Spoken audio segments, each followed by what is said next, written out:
台湾生日快乐！台湾生日快乐！台湾生日快乐！台湾生日快乐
！Bonjour à tous. Le 10 octobre de chaque année marque la fête nationale de Taïwan. Bien que nous ne puissions organiser de réception en raison des circonstances sanitaires particulières, je tiens malgré tout à témoigner ici devant vous de l'amitié entre Taïwan et la France et à réaffirmer ma volonté de renforcer cette relation à laquelle je suis très attaché. Cette année est sans nul doute pour Taïwan, comme pour toute la communauté internationale, une année pleine de défis inédits à relever. Les relations entre Taïwan et la France n'ont cependant pas cessé d'évoluer. Un nouveau bureau de représentation vient d'ouvrir à Aix-en-Provence, ce qui constitue une excellente nouvelle pour tous ceux qui soutiennent les échanges franco-taïwanais. En point de la lutte contre la Covid-19, Taïwan a largement été cité dans les médias français et son image n'a jamais été aussi positive. Nous voyons ainsi qu'un avenir vaste des liens entre nos deux pays s'étend devant nous et nous sommes prêts à œuvrer conjointement avec nos partenaires français et taïwanais pour ouvrir une nouvelle ère des relations entre nos deux pays. Vive l'amitié entre Taïwan et la France, vive la coopération entre la France et Taïwan. Je vous remercie. Jingamxia. Je connais Taïwan depuis 6 ans, à partir du moment où j'ai exercé la représentation des sénateurs français qui sont en relation avec Taïwan. Donc j'ai découvert Taïwan lors d'un premier voyage, il y a 6 ans, dans lequel nous avions été reçus par beaucoup d'autorités et par la présidente. Et nous avons été, enfin pour ma part en tout cas, j'ai été tout de suite très intéressé par l'atmosphère de ce pays. J'ai toujours porté un intérêt pour Taïwan, une curiosité pour ce pays qui est aussi une île.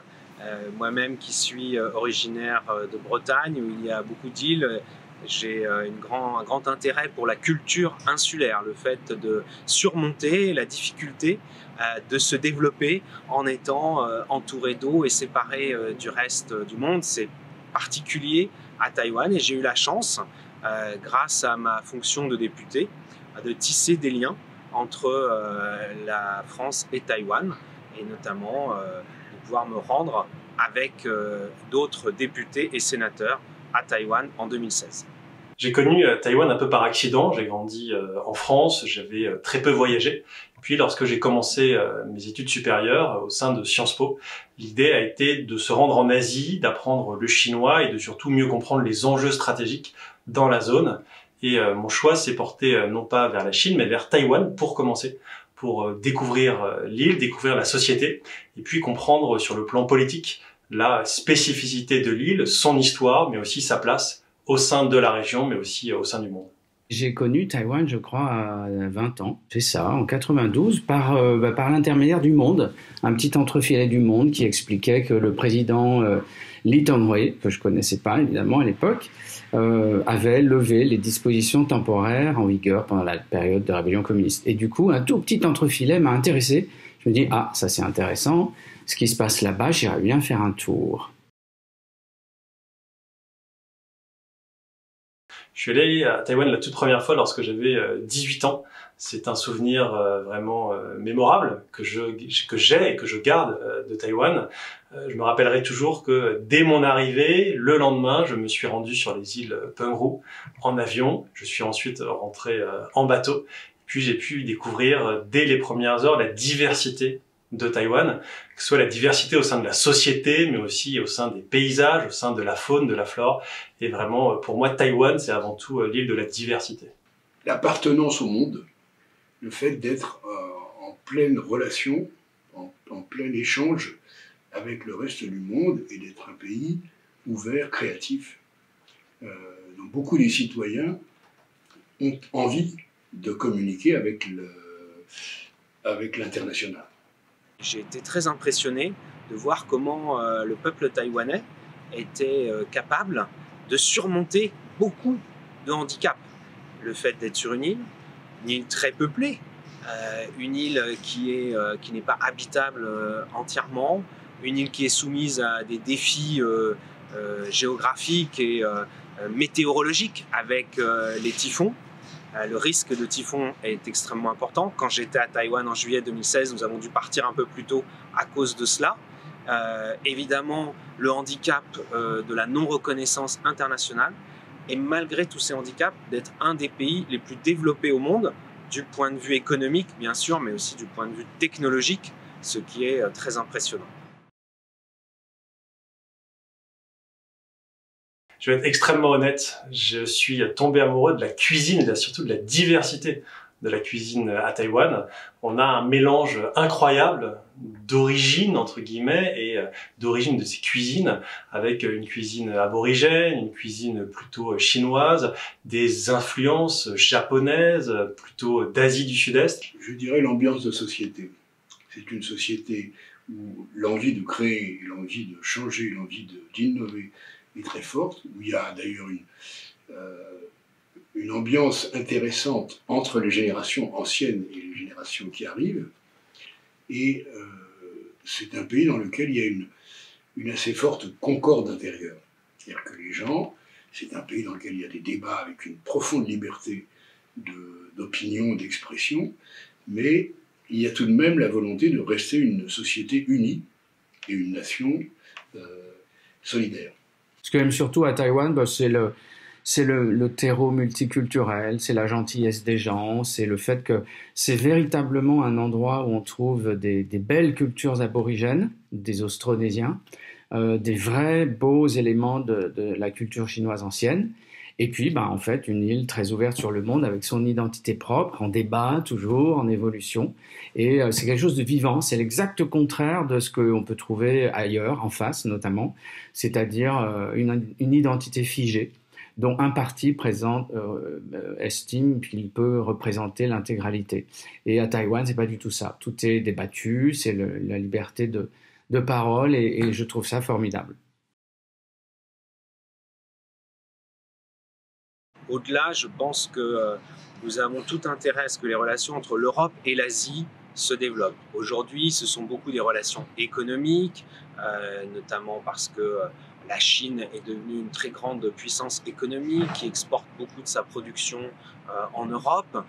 Mais je crois qu'au-delà de cela, ce qui est intéressant avec un pays comme Taïwan, qui a un niveau de développement technologique et économique largement équivalent à celui de l'Europe, même supérieur dans bien des domaines, eh bien, c'est de pouvoir coopérer. Parce que Taïwan est une des rares démocraties bien ancrées en Asie. C'est très important pour nous de pouvoir développer ces valeurs communes que nous avons. Pour les relations bilatérales, eh bien, je pense que la France et Taïwan ont beaucoup de points communs, et notamment dans la créativité et la culture, la multiplicité de leurs expériences historiques la culture métissée de nos pays. Je trouve qu'elles ont beaucoup de choses à se dire, ces deux sociétés, et par bien des égards, elles sont très proches. Et ce que j'espère, c'est que les relations bilatérales évolueront de manière normale, naturelle et libre, sans contrainte, pour faire de ces deux pays encore plus des partenaires naturels l'un de l'autre. Ce qui est fondamental, et je le rappelais il y a quelques semaines lors du sommet Ketagalan, le forum sur la sécurité de Taïwan, ce qui est extrêmement important, c'est de renforcer les liens entre nos sociétés civiles. Les sociétés civiles en France, en Europe et à Taïwan peuvent considérablement renforcer leurs liens, que ce soit entre les think tanks, que ce soit entre les universités, que ce soit entre les ONG, pour de nombreuses raisons, mais une raison pour moi qui est évidente, c'est que la société taïwanaise est en Asie celle qui ressemble le plus à la société européenne. Nous partageons les mêmes valeurs, les mêmes principes, cette diversité qui est une véritable force, cette égalité entre les femmes et les hommes, cette inclusion des minorités ethniques ou des minorités sexuelles. Tout cela fait que Taïwan est extrêmement proche, de fait, de l'Europe, et ce sont l'ensemble de ces liens entre les sociétés civiles qu'il faut évidemment continuer de renforcer. Et je fête évidemment à toutes les Taïwanaises et à toutes les Taïwanais une excellente fête nationale. J'espère véritablement que les relations entre la France et Taïwan, entre l'Europe et Taïwan, vont continuer de se développer. Et je remets en avant l'importance de ces relations entre les sociétés civiles. Et évidemment, les chercheurs, les universitaires, les think tanks y joueront toute leur part. Eh bien, c'est de souhaiter à Taïwan comme nation et à tous les Taïwanais la prospérité, la santé bien sûr, et l'accomplissement de leurs rêves, de leur espoir de progrès pour un monde meilleur. Double 10 pour moi, c'est l'occasion de me rappeler tous mes bons souvenirs quand j'étais étudiant à Taïwan, doctorant à Taïwan, chercheur à Taïwan, et je le suis au moment où je vous parle. Le double 10, c'est des parades, c'est des festivités, c'est un jour de congé, ça c'est bien. Et puis c'est Taïwan. Je souhaite vraiment que cette nouvelle année soit encore une bonne année pour Taïwan, le peuple taïwanais, les citoyens de Taïwan et aussi bien sûr l'amitié franco-taïwanaise. Minju Taïwan, Zhexin Qianxin. Avec Taïwan et sa démocratie, marchons ensemble avec confiance. Avec Taïwan et sa démocratie, marchons ensemble avec confiance. Taïwan Minju, Zhexin Qianxin. Avec Taïwan et sa démocratie, marchons ensemble avec confiance.